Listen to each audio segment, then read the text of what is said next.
A Câmara Municipal de Macaé está sempre conectada com o que mais importa: você! Aqui debatemos educação, saúde, segurança e muito mais. E tudo está ao seu alcance. Siga a Câmara nas redes sociais. Assista a sessões, entrevistas, projetos e votações. E participe das decisões que ajudam a construir o futuro da cidade. Câmara Municipal de Macaé, sempre conectada com você.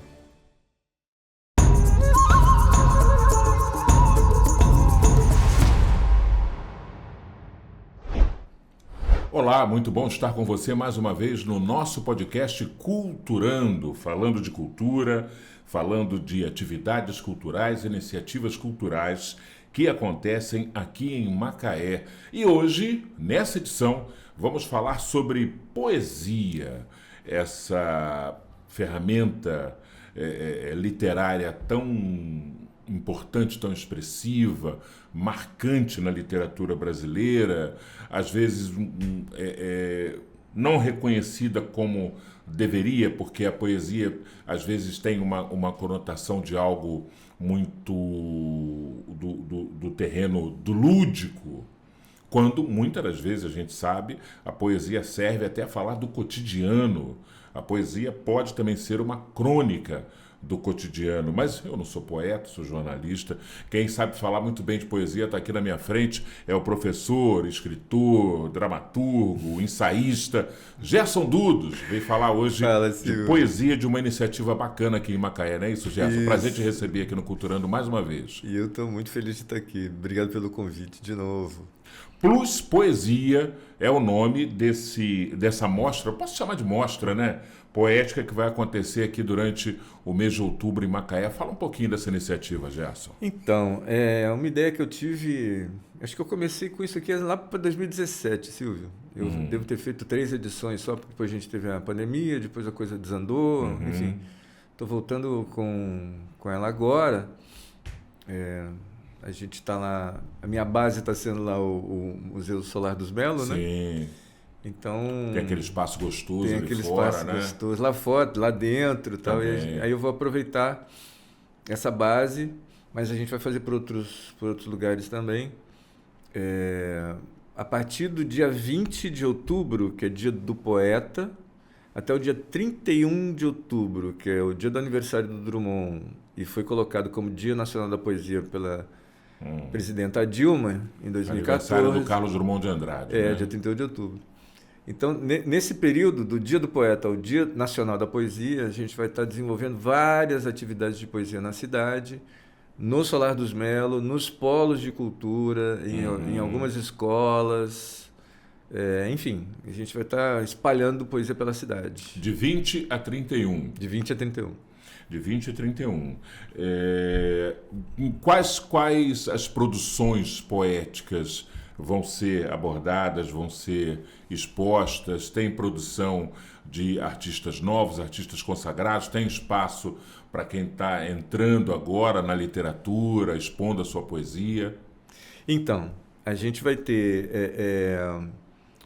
uma mostra que eu gosto muito, sempre nesses períodos eu fazia uma mostra. Todo dia a gente tinha um documentário sobre poesia ou algum filme que tivesse relação direta com a questão da poesia, né? Então a gente vai trazer, dessa vez, documentários maravilhosos, assim, muito bons, como o Palavra Encantada, que é a relação entre canção e poesia, que é fortíssima na nossa tradição brasileira, né? Desde o choro, desde o samba até o rap, enfim, o rock nacional.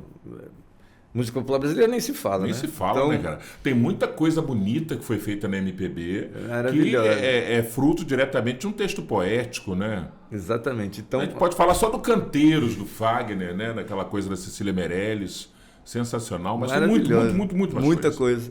E esse filme é lindo, para falar sobre isso. Um filme assim, muito especial. Depois a gente vai ter o Pelas Margens, que é um filme dedicado à voz feminina contemporânea, que trabalha com saraus e os slams. Né? É um documentário bem legalzinho também, mas que é específico da mulher periférica mostrando poetas que a gente nunca ouviu, né? Mas que estão lá no sarau, estão, né? Movem as pessoas com seus poemas e tudo mais. Depois a gente vai ter o Arqueologia do Poeta, que é um documentário do Silvio Tender, que Deus o tenha, sobre o Ferreira Goulart. Sim. Que é belíssimo também, muito lindo.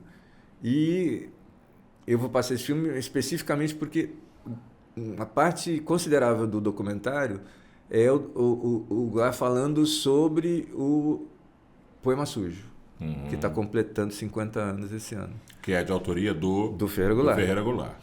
E esse é um poema muito importante para a gente, né? Ano passado fez 100 anos No Meio do Caminho, que é outro poema importantíssimo para a tradição modernista. Do Drummond, né? Do Drummond. E esse ano a gente tem o Poema Sujo, que assim, cara, ele representa muita coisa, sabe? Muitas coisas ao mesmo tempo. Porque assim, ele saiu exilado daqui, o Goulart, foi para o Chile, teve que sair do Chile porque o Allende caiu, foi para a Argentina, aí ia começar também a ditadura da Argentina. Ele falou, eu vou morrer, eles vão me pegar, mesmo aqui. Eu preciso fazer um poema que diga tudo. Que diga tudo. Então, ele fez aquele poema como se fosse um testamento, né? Então, é um poema de mais de 70 páginas, enorme, e belíssimo, belíssimo. Tem momentos, assim, extraordinários do poema. E ele conta essa história, ele conta como foi, né? Até eu fiz um desafio para o Bruno Pi, para a gente fazer uma homenagem a esse poema. Eu gravei 3 excertos do poema, mandei para ele, e ele vai fazer um desenho sonoro em torno... Ele musicar? Na verdade, é um desenho sonoro que ele vai fazer, né? Bruno Pi, só para contextualizar, um maestro arranjador, musicista sensacional, produtor musical maravilhoso, maestro da Orquestra Popular de Macaé, ali da Fundação de Cultura, da Secretaria de Cultura, melhor dizendo. Cara que é um estudioso, é um doutor em música, né? Doutor em música, é verdade. E aí tá lá com ele, vamos ver o que ele vai aprontar. O que sai disso, né? Vamos ver.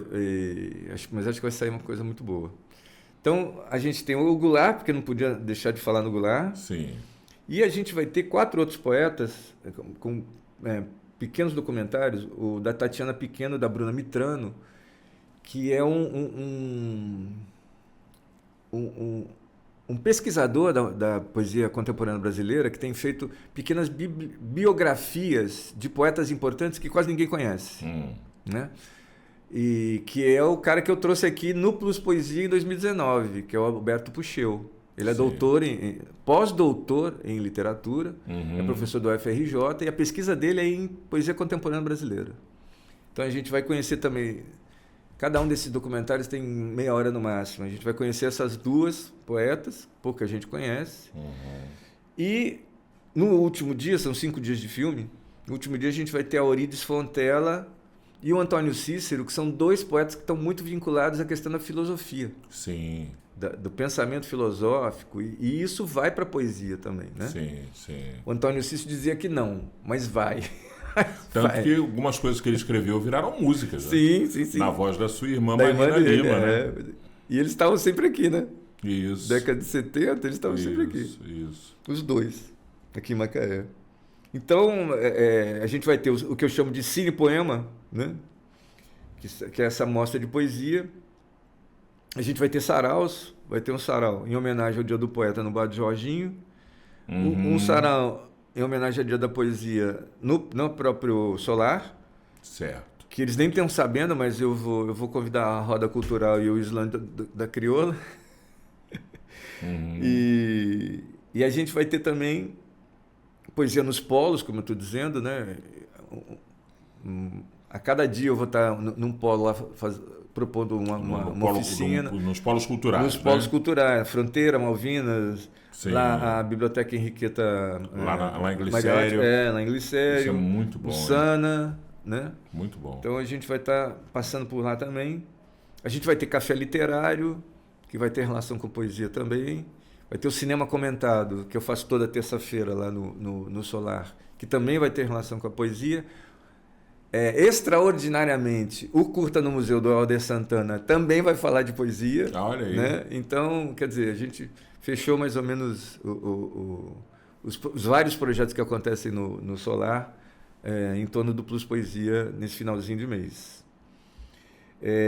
Que mais? E a gente vai ter uma exposição que eu estou chamando de Pan Poesia, que é com poesia sonora, poesia visual e videopoesia. Certo. Aí a gente vai ter coisas de todo mundo, né? Desde os concretos fim da década de 50 até Arnaldo Antunes, o Bandeira, enfim, várias pessoas, o Cury, várias pessoas que se dedicaram à poesia visual e também à poesia sonora. O Arnaldo faz as duas coisas, a videopoesia.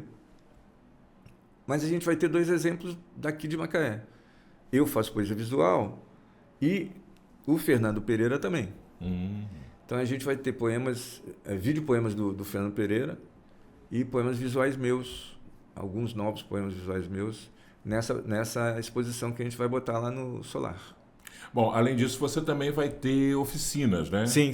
Oficinas abertas para o público? Sim, oficinas abertas, oficinas para o público.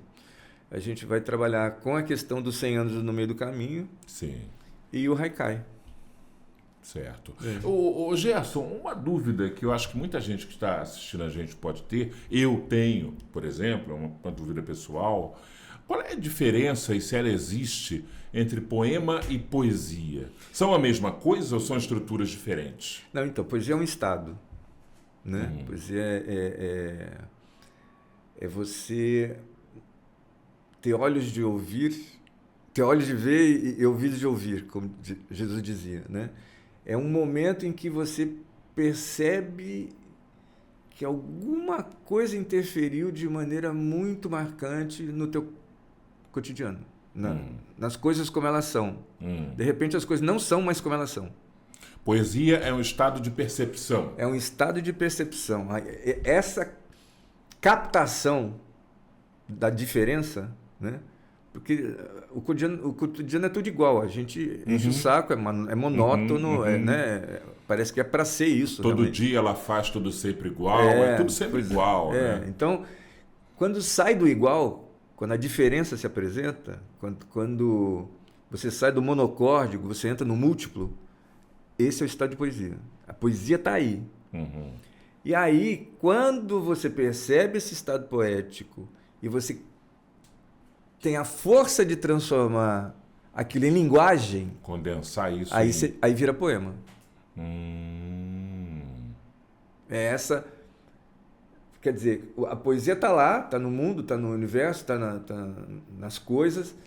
Ela passa pelo teu corpo, você percebe, e aí, se você conseguir, você pode transferir isso não apenas para a sua experiência pessoal, porque às vezes o estado poético já te deixa numa outra, né? Já te acalma, já te dá bem-estar, já te dá consciência plena, atenção, né? Uma atenção diferenciada para as coisas.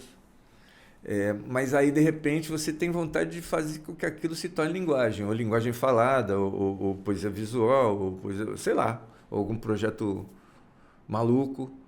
E aí vira outra coisa. Engraçado que você falando isso, me veio à mente um texto musicado na voz da Simone, né, da magnífica intérprete Simone, que foi Pão e Poesia, que eu acho que é do Moraes Moreira. Moraes Moreira. Ele fala felicidade, é uma cidade pequenina, uma casinha, uma colina. Qualquer lugar que se ilumina quando a gente quer amar. É um pouco isso, né? Muita coisa, é isso. É um pouco isso. Você diria, Gerson, ainda falando sobre a poesia e o poema, que os mais modernos, num determinado momento da produção literária para cá, criaram vamos chamar assim, uma poesia, uma estética poética mais contemporânea, mais atual, menos romantizada, porque houve um momento em que a poesia foi muito ligada à questão do romantismo, do amor romântico. Então as poesias versavam muito sobre o amor idílico, o amor platônico, e de repente a gente começa a ter poetas mais ácidos, em relação às durezas da vida. Em que momento você... E aí eu estou aproveitando para perguntar isso para um cara que entende, né? Em que momento isso começa a ter essa transição? Quem você acha que é o grande precursor dessa virada de chave? Na verdade, essa transformação, ela pegou todo mundo da arte, né? Assim, isso é o que a gente chama a virada foram as vanguardas europeias, né? Então a gente estava num lugar da arte que era a arte representacional. Então isso surge de uma influência que vem de fora. Sim, em certo sentido, sim. Certo. Porque ela, digamos que ela se expressou melhor lá, né? Certo. Então a gente tinha uma arte que representava a realidade. Então você tinha, nas artes plásticas, você tinha paisagens, você tinha retratos, você tinha o figurativo, né? Efetivamente e tal. E aí, de repente, nas artes plásticas, os caras começaram a perceber que não é bem assim. Cor, ela não é real, né? Então, aí Monet começou a pintar às 8 horas da manhã, meio-dia, às 2 da tarde, e não era a mesma paisagem, era outra coisa, né? Então, os impressionistas foram os primeiros caras que falaram, gente, olha só, se você olhar meu quadro, é incrível, cara. Eu fui no MASP, eu vi, tem alguns impressionistas lá. Se você cola a cara no quadro, você vê uma coisa. Se você dá 2 passos ou 3 passos para trás, você vê outra. Impressionista, é isso. Então, eles estão dizendo, é uma impressão, não é o real. Percebe? É o modo como eu pintei o real. Não é o real. Então, aí eles já estavam se descolando dessa necessidade que a arte tinha até aquele momento de representar a realidade, né? Os corpos tinham que ser perfeitos, definidos, né? A escultura, né? Michelangelo, aquela coisa toda. Esse é o momento em que está tendo um descolamento, uma outra história. Estão querendo lidar com a linguagem específica das coisas. Então, na pintura virou abstracionismo. Abstracionismo é o quê? É criar mundos. É não se satisfazer com esse que está aí. Então, você cria mundos. Você usa cor, você usa volume, você usa textura. Tá entendendo? Bem Salvador Dalí, né? Não, Salvador Dalí ainda era surrealista. Ele ainda pintava corpos e relógios moles e o cacete. Os abstracionistas, você não sabe o que é aquilo. É um monte de linha, um monte de cor, é um monte de... Mas o que é aquilo? Não é o que é aquilo. Aquilo é. Essa é a diferença. O quadro ele não está representando nada. Ele é aquilo. E essa diferença foi fundamental. A mesma coisa aconteceu com a poesia, né? Com a poesia, o dadaísmo, por exemplo, recortava um monte de palavrinha no jornal, botava tudo num saquinho, chacoalhava, depois jogava e falava, isso aqui é um poema. Então, foi uma ruptura com o sentido da linguagem. Eles estavam querendo fazer outra coisa. Os primeiros caras que fizeram poesia sonora, brincando com as palavras, destruindo as palavras, usando só as sílabas, usando só os sons, brincando com as tonalidades da voz. Quer dizer, eles estavam em outra. Eles queriam outra coisa. Eles estavam buscando outros caminhos. Essa foi a ruptura.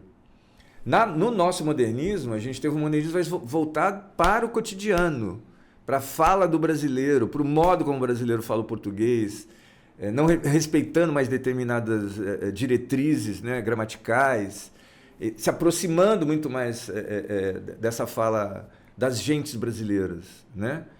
E falando muito mais simples, assim, porque era uma linguagem muito mais sofisticada, às vezes difícil, né, com palavras dicionarescas, né, assim.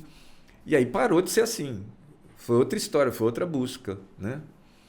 E com o Goulart, os concretos, ainda teve também essa desarticulação da linguagem, essa tentativa de lidar de outra maneira com ela, botar cor nas palavras, fazer tipologias diferenciadas para dizer mais, né? Em torno daquele sentido e tudo mais. Então, eles foram indo além. Eles foram pegando a coisa e indo muito mais além do livro, né? Do livro escrito, das palavrinhas, virando verso, estrofe, essa coisa toda. A pesquisa foi muito, muito, muito, muito mais além. E tem a relação com a performance também, né? Isso. No caso do Goulart, eu sempre recorro à música porque foi a porta de entrada para eu conhecer a poesia, foi ouvindo muita música desde criança. E aí, na medida em que eu fui crescendo e tomando pé das coisas, vendo os autores, eu sempre gostei muito de olhar os autores das músicas. Eu sou da época do LP, né? Então você ia lá na contracapa, você via os autores, e aí você vai tomando pé com os poetas a partir das letras de música, quando a gente fala da MPB principalmente. E aí você, falando do Ferreira Goulart e dessa atenção que o Plus Poesia vai ter com a obra criativa do Ferreira Goulart, eu lembro também de um outro poema que virou música, chamado Traduzir-se, do Fagner, que é um negócio assim de uma agonia, né? Aquele disco todo, né? Não é? Que ele tava enfiado no flamenco, no espanhol, né? Naquela tradição e tal. E ficou muito imbuído disso, aquele disco. E essa música também, né? Uma parte de mim é só vertigem. Aquela guitarra ali. Eu lembro também do Belchior, que tempos depois, eu não sabia, né? E tempos depois eu fui saber que o Belchior era psicanalista, né? Além de músico, poeta, era psicanalista. E aí você entende muita coisa que ele escreveu, né? Assim como Aldir Blanc, poeta também e também psicanalista. Aí quando você pega a obra do Aldir Blanc, você vê ali uma opção de questões, cara, existenciais que os caras colocavam na poesia, Com né? certeza. E de maneira muito precisa, né? Muito efetiva, assim, muito... E que fica ainda mais visível quando você toma pé de que os caras tinham essa outra formação e esse outro olhar sobre a vida, Com né? certeza. Não eram só poetas que tinham uma inspiração ao ouvir um cantar de um pássaro e começavam a escrever. Não, os caras tinham questões existenciais também, né? Sim, muita coisa. São dois exemplos maravilhosos. A poesia é lugar do poeta se colocar também com as suas reflexões diante da existência? Muita coisa. Sempre. Não é sempre, não, mas tem um aspecto muito forte disso, né? É a coisa do eu lírico, né? É o modo como o eu interpreta a vida e o mundo e a coisa toda. É como você vai colocar as coisas lá. Uma das diferenças também, isso sempre foi na poesia, mas uma das diferenças da poesia moderna para a poesia que veio antes também era a coisa do metapoema, que era o poema que falava sobre o poema, que era o poema que falava sobre a linguagem. Ele não estava interessado nas outras questões, entendeu? Ele estava falando sobre si mesmo. Era uma outra história que também veio a partir da modernidade. Antes não era assim. Antes o poema sempre estava falando alguma coisa sobre o que quer que seja, entendeu? Sobre uma ideia, sobre uma pessoa, sobre um sentimento, sobre questões sociais, né? Um evento histórico, não sei o que mais. Mas aí ela começou também a falar sobre si mesma, sobre como ela comunica, sobre como ela... A poesia, ela também foi canal de denúncia. Por exemplo, o Castro Alves,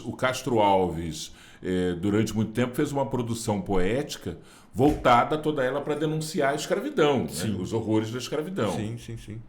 É o ícone, né, dessa luta. A gente teve outras pessoas importantes que têm sido trazidas agora, mas com certeza. E o Ferreira Goulart. Lima Barreto, né? Ferreira Goulart é um exemplo disso, assim, chocante, né? Porque ele foi do PC-B, ele foi do CPC da Uni, né? Ele fez aquele espetáculo Opinião, né? Com a Nara, então tudo aquilo que eles produziram na época, ele, o Vianinha, o pessoal da época tinha justamente essa percepção de que era preciso mudar a cabeça das pessoas, né? E de uma maneira até às vezes muito panfletária. Ele tem aqui no livro, a gente tem cordéis dele. Cordéis que são para ensinar as pessoas o que é o capitalismo, né? E então ele foi muito engajado, tanto que ele teve que sair do país, né? Ele era um dos dirigentes do Partido Comunista aqui e teve que sair fora por causa disso durante a ditadura. Ele foi para a União Soviética, estudou na União Soviética, aprendeu a lidar com as armas e tudo mais, porque fazia parte da formação, né, na época. Então é um cara que realmente, né, se dedicou a isso, que era preciso mudar o país, era preciso, né, a gente tomar pé das coisas e fazer alguma coisa, né? Então teve poemas que foram muito assim. E é muito curioso, cara, porque assim, tem poetas, ele ficou muito panfletário e depois ele passou para uma outra fase, para falar sobre o social, mas de um outro modo, um modo que eu acredito que era muito mais denso e muito mais poético do que aquela linguagem primeiro. E também muito mais palatável, talvez, a outras camadas que não o do panfletarismo anterior. Com certeza, né? Com certeza. E o Drummond, cara, que a gente vê aquele cara franzino, quietinho, cabisbaixo, careca, de óculos, você fala, mas, cara, o Drummond foi importantíssimo para a democracia brasileira. Importantíssimo. Poxa, fala disso para mim. Pois é. A gente teve livros do Drummond que saíram em pequeníssima tiragem pequena. E ele circulava para as pessoas que nem na nossa adolescência o Zéfiro. Tá entendendo? Sim. Circulava porque era contra o Estado Novo, filho. O Estado Novo do Getúlio. A nossa primeira, né? A gente já teve duas. Tem gente que não está satisfeita, né? Nós tivemos 2 ditaduras, tem gente que quer mais. Né? Puta que pariu. Desculpa. Enfim. Aí ele foi um defensor da democracia e um cara que fez poemas importantíssimos durante a Segunda Guerra Mundial. Se posicionando. Ele foi do PC também, cara. Ele também foi do PC. Né? Ele trabalhou na revista do PC. Ele foi do Pasquim, bicho. Sim. Isso você sabe. Usando pseudônimo ou usando o próprio nome? Não, próprio nome. Ele era colunista do Pasquim. Rapaz, no Pasquim... Na primeira fase do Pasquim? Primeira fase do Pasquim. Ou quando tem aquela ruptura lá que sai o Tarso de Castro? Não. Isso 70 e... Fico Milu. 73, acho. Porque, assim, eles foram todos presos. Teve um momento que foram todos presos. Só não prenderam o Drummond. E o Drummond era do expediente ali, né? Sabe o que o Drummond fez, cara? Ele foi para a redação e ele fez a revista sozinho. E botou no ar, porque o que a ditadura queria era que não saísse. Isso. Ele fez a revista sozinho. Botou para rodar e distribuiu. Botou para rodar, fez todas as matérias, fez as entrevistas, enfim, né? E botou no ar. Então ele é isso. Esse é um lado que a gente não conhece tanto do Drummond, entendeu? Em Itabira, ele fazia artigos na imprensa contra a Vale do Rio Doce, que destruiu a cidade dele, Itabira. Como agora está destruindo a Vale, como destruiu Mariana, destruiu Brumadinho e assim vamos. Lá. A outra tá dando lá, problema lá em Congonhas também. Sim, que o bairro está afundando. Caiu tudo, né? Enfim. Doideira. Quer dizer, a gente não conhece esse Drummond, mas ele é real, ele é efetivo, entendeu? Mas ele tinha outra poesia. Era uma poesia engajada, mas era uma poesia muito... Como é que eu vou dizer? Mergulhada ainda na poeticidade, na busca por uma linguagem elaborada, entendeu? E tal. Mas ele foi importantíssimo, cara. Ele também, a gente pode dizer que ele também tinha uma poesia assim um pouco comercial, no sentido positivo do termo, de ser aceitável por todo mundo. Eu acho que ele caiu no gosto, né? Das pessoas. Que ele é reverenciado de A a Z, né? Do espectro social. Com certeza. Ele teve uma linguagem mais gostosa, digamos assim, né? Mais comunicadora, né? Digamos assim. E conseguiu chegar a todo mundo mesmo. Que nem o Bandeira antes dele, né? O Bandeira também tinha essa facilidade de chegar às pessoas, né? Uma linguagem gostosa. Mas isso eu acho muito maneiro, sabe? Que às vezes são poetas que a gente acha que tinha uma vidinha, né? Aquela coisinha. É um negócio curioso, mas, mano, né? os caras estavam ali, ó, estavam lutando pela gente, lutando pela democracia, lutando por um outro país. Isso eu acho importantíssimo. Ferreira Goulart e Drummond, assim, putz grilo.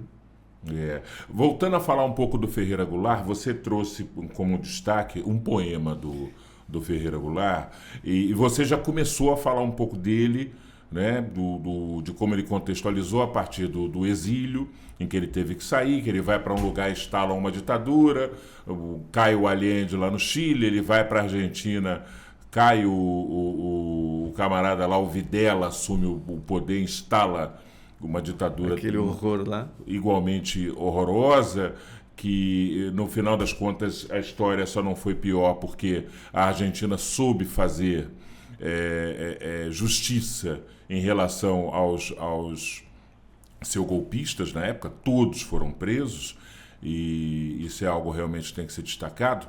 Mas você começou a falar um pouquinho desse poema. Eu queria que você falasse mais um pouco dele antes de você... a história desse poema é muito Você falou que ele tem 70 páginas. É mais de 70 páginas. Ele é grande pra chuchu, aqui, né? Poema Sujo começa aqui na obra completa dele, na página 223, e vai até a página 275. É uma quantidade boa é um poema enorme. Então, é um poemão. Por quê? Ele precisava dizer tudo naquele momento. Ele achou que ele ia morrer. Uhum. Que as ditaduras, né? Que alguém ia pegar ele. Uhum. Que iam desaparecer com ele, enfim. E aí, é muito interessante, porque ele fez o poema foi se construindo, ele falou que ele ficou imerso naquilo 2 ou 3 meses para construir isso aqui. E aí chegou um outro sujeito lá que a gente quase não ouviu falar, né? Uma pessoa assim... Um tal de... Vinícius de Moraes. Para visitar ele lá em Buenos Aires. Aí ele falou, acabei de fazer um poema, tal, não sei o que mais, e leu pro Vinícius. Vinícius quase teve um treco. O Vinícius falou, cara, eles precisam conhecer isso, o Brasil precisa conhecer isso. Você vai falar o poema todo de novo para mim. Eu vou vir amanhã e eu vou trazer um gravador. Aí trouxe, lembra aquele gravador de... Sim, de rolo. Aí ele levou o gravador lá e ele leu este poema de 70 páginas inteiro. E o nosso querido Vinícius trouxe para o Brasil o poema na voz de um cara que ele já não via há mais de 10 anos. Estava todo mundo com saudade do Drummond, do Goulart, sem saber o que estava acontecendo com ele, né? Todo mundo preocupado. E aí Vinícius traz e faz pequenas reuniões na casa dele para as pessoas ouvirem. E foi uma emoção, cara. As pessoas choraram, as pessoas se debulharam, as pessoas queriam o Goulart de volta. E ele voltou. Publicaram em 76 e ele voltou, né? Então, o que eu acho muito, muito legal, e também por isso que eu quis fazer essa homenagem, falando o poema, um pouquinho do poema, é que ele foi, como é que eu vou dizer, inaugurado aqui entre nós com a voz. Uhum. Como um poema falado, não como um poema escrito. Então eu achei isso muito legal. Você destacou alguns trechos dele, não foi? Sim. Vamos dar uma... Vamos lá. Isso aqui, a gente falou sobre poesia, lembra? Que você falou, tem poeta que vê o pássaro passar. Eu vou pegar um pedacinho, porque eu acho isso aqui tão lindo. E eu nunca pensara antes que havia uma história dos pássaros, embora conhecesse tantos. Desde o canário da terra na gaiola do seu neco, a rolinha fogo pagou na comeira da casa, até o bigode pardo que se pegava com o alçapão no capinzal. O galo de Campina parecia um oficial em uniforme de gala. O anum era o empregado da limpeza pública. O urubu um crioulo de fraque. O bentivinho polícia de cap, o apito na boca, sempre atarefado. Para me dar conta da história dos pássaros, foi preciso ver o pássaro vermelho e azul mal pousado no galho grande demais para aqueles matos, como um fantasma, a balançar no vento. Foi preciso vê-lo dentro daquele silêncio feito de pequenos barulhos vegetais. E ele, fazendo sua história, voou sem se saber por quê. E foi pousar noutra árvore, já agora quase oculto, ora parecendo flor, ora folha colorida, e assim sumiu. Já a história dos urubus é praticamente a mesma história dos homens, que tem cães que morrem atropelados em frente à porta de casa, que tem papagaios que aprendem a falar na cozinha, curiós cantando na gaiola da barbearia. Enquanto isso, o Dr. Gonçalves Moreira mantinha na sua sala um casal de canários belga numa gaiola de prata e trouxe uma caboclinha das suas terras em Barra do Corda para arrumar as gavetas e cuidar dos canários. Ela limpava a gaiola e renovava a água e alpiche todas as manhãs na janela do alpendre, na época da guerra. Lá embaixo no quintal, a lavandeira batia a roupa no tanque e cantava junto com a água. O mamoeiro rente ao muro amadurecia um mamão para a sobremesa do doutor. Isso por volta de 42, 43, quando chegaram os americanos para construir a base aérea do Tirirical, compraram todas as frutas e legumes do mercado, pagaram um salário incrível para Antônio José e puseram um pé em cima da mesa no motobar. E os canários, nem seu Souza, trinavam na gaiola de prata. Camela caiu na vida porque ainda não existia pílula. Pagou caro aquele amor feito com dificuldade de trás do giral de roupa, em pé junto à cerca enquanto a família dormia. Seu pai, seu cunho, o barbeiro, quase morre de vergonha. Ele que fazia a barba de todo mundo, os homens da rua, e o curió na gaiola, nem seu Souza. Por que vai um homem ter filha, meu Deus? E ele tinha 3. A mais velha, que era mais sonsa, foi ao Josias tomar uma injeção de eucaliptina e o enfermeiro aconselhou: dói muito, é melhor num lugar que tenha mais carne. E desde esse santo dia era injeção toda a tarde. E o curió nem seu Souza. A terceira ficou séria e virou filha de Maria. E o curió nem seu Souza. Já o canário da terra parou de cantar quando num domingo de manhã seu neco matou a mulher, que, dizem, lhe punha chifres. A gaiola rolou no chão. Canivetada nas costas, pegou bem aqui, lá, nela. Não saiu um pingo de sangue. Hemorragia interna. A morte se arrastou por toda a rua. Misturou-se às árvores da quinta, penetrou na cozinha da nossa casa, ganhou cheiro de carne que assava na panela e ficou brilhando nos talheres dispostos sobre a toalha na mesa do almoço. Mas essa história de pássaros, já de há muito humanizados, pois a história dos pássaros, só os guerreiros conhecem. Só eles a entendem quando o vento sopra nas árvores de São Luís. Mais do que uma poesia, é uma crônica, né? É uma crônica que o Ferreira Goulart faz sobre o cotidiano, sobre sociedade, né? Sobre o modo da sociedade dita civilizada viver e se relacionar, né? E se haver com os seus acontecimentos, né? Cotidianos. É muito curioso, né? E ele tinha que falar de São Luís, né? Porque São Luís está no cerne do Ferreira Goulart. Maranhense inveterado. De 20 de outubro a 31 de outubro, portanto, esse evento reflexivo sobre a poesia, que é o Plus Poesia, terceira edição, né, Gerson? Ou quarta? É terceira ou quarta, não sabe que nem se já perdi as contas. Que vai acontecer, o pontapé inicial é no Solar dos Melos, Isso, não é isso? isso. Mas acontece em diversos espaços. Tem o Bar do Jorginho, ali na Costa do Sol, próximo ao Colégio Polivalente, Solar dos Melos também. Vai acontecer nos polos de cultura, sim. Fronteira, Malvina, isso. lá na Biblioteca Henriqueta Marotti Ministério.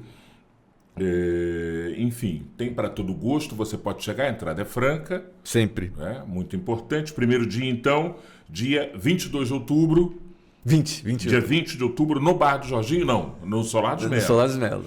O bar que eu olhei aqui na linha, Bar do Jorginho, é dia 22. O pessoal não quis fazer na segunda-feira, quiser fazer na quarta. Eu queria fazer na segunda, que é dia do poeta, mas eles quiseram fazer na quarta o sarau. Eu queria deixar as nossas câmeras à tua disposição para você fazer esse convite, né? E chamar todo mundo para ir lá, para conferir a poesia, os estudantes de letras, o pessoal que está cursando, que estuda literatura, os amantes da poesia, os compositores, quem se aventura a escrever, a traçar, a fazer suas mal traçadas, como diziam os poetas da antiga, ficam todos convidados, e o público em geral também. Com certeza. Não é, Gerson? Com certeza. Deixar à vontade para convidar todo mundo. E assim, gente, vem junto, vão ser 11 ou 12 dias, eu não fiz as contas, de poesia. Há 11 dias. De possibilidade de você conhecer coisas que de repente você não conhece sobre poesia, né? Porque a gente vai ter os documentários, a gente vai ter a exposição,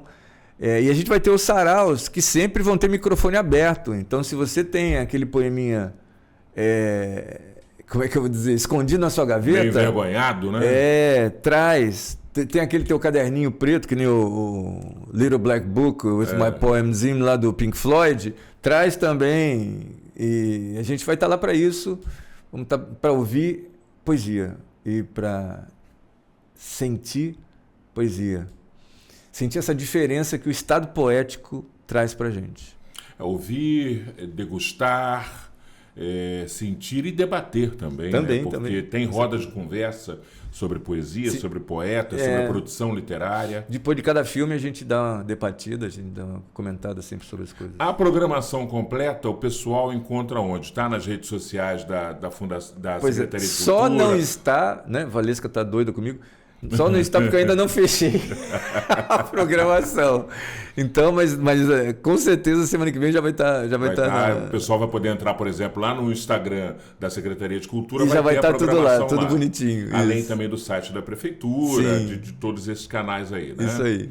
Maravilha, Gerson. Te agradecer demais, parabenizar por essa iniciativa. Né? Acho que cultivar a poesia e tá trazendo também essa forma de produção cultural é importante, ainda mais em momentos tão duros, né? Onde você vê ataque, guerrilha, genocídio, tentativa de extermínio de populações, fome graçando por várias partes do mundo, e a gente já naturalizou tanto que a gente consegue almoçar com um prato na mão, correndo porque tem outra coisa para fazer, enquanto a TV está ligada falando sobre um massacre, e a gente consegue comer, lamber os beiços, e aquilo não nos interfere mais. Rapaz, é assustador. Eu sou de um tempo, eu tive recentemente num velório, foi uma coisa muito pesarosa para mim, de uma pessoa, de um ente queridíssimo de família, e eu estava conversando exatamente sobre isso. Como a gente normalizou. Eu sou de um tempo, quando criança, que quando morria alguém, podia ser um vizinho, não precisava ser da família, não. Quando morria alguém, não se ligava a televisão, rapaz. Não se ligava o rádio. Falava-se baixo dentro de casa. Sabe? Havia uma consternação que era genuína, que era autêntica. Na rua principal... Sim. Quando passava o féretro, as pessoas fechavam as portas. Você lembra? Fechavam as portas das casas de comércio. É verdade. E eu não fui nem criado em cidade do interior, fui criado na capital do Rio de Janeiro. Mas mesmo assim, ficava todo mundo consternado, sabe? Não se ligava o rádio o dia inteiro, não se ligava a televisão. E hoje a gente está num ritmo que a gente nem viu que isso aconteceu com a gente. Então, acho que é preciso um pouco resgatar essa sensibilidade, né? Voltar a ficar sensível, não é necessariamente sofrer, mas ficar sensível com as coisas que despertam a sensibilidade. É fundamental. E a poesia tem esse poder, né, cara? Sim. Isso está comprovado cientificamente, inclusive, viu? Né?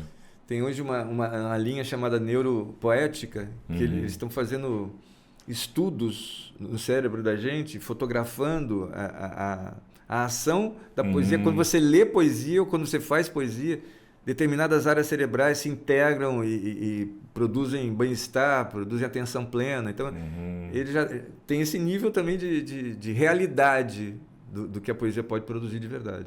Ou seja, a poesia também é serotonina. É ocitocina. Gerson, parabéns, sucesso. E num desses dias vou estar lá com certeza, porque vai ser muito bom. Obrigado pela tua visita mais uma vez aqui. Obrigado você por estar sempre aí oportunizando o programa para a gente poder estar falando sobre cultura. Maravilha.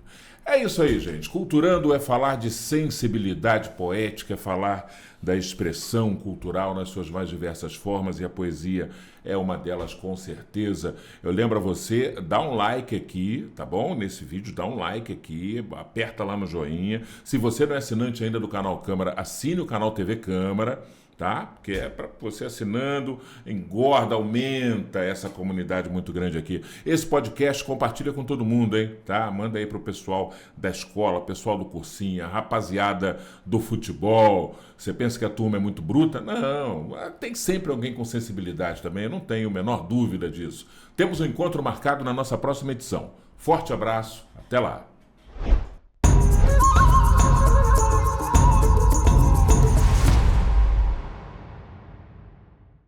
A Câmara Municipal de Macaé está sempre conectada com o que mais importa, você. Aqui debatemos educação, saúde, segurança e muito mais. E tudo está ao seu alcance. Siga a Câmara nas redes sociais, assista a sessões, entrevistas, projetos e votações. E participe das decisões que ajudam a construir o futuro da cidade. Câmara Municipal de Macaé, sempre conectada com você.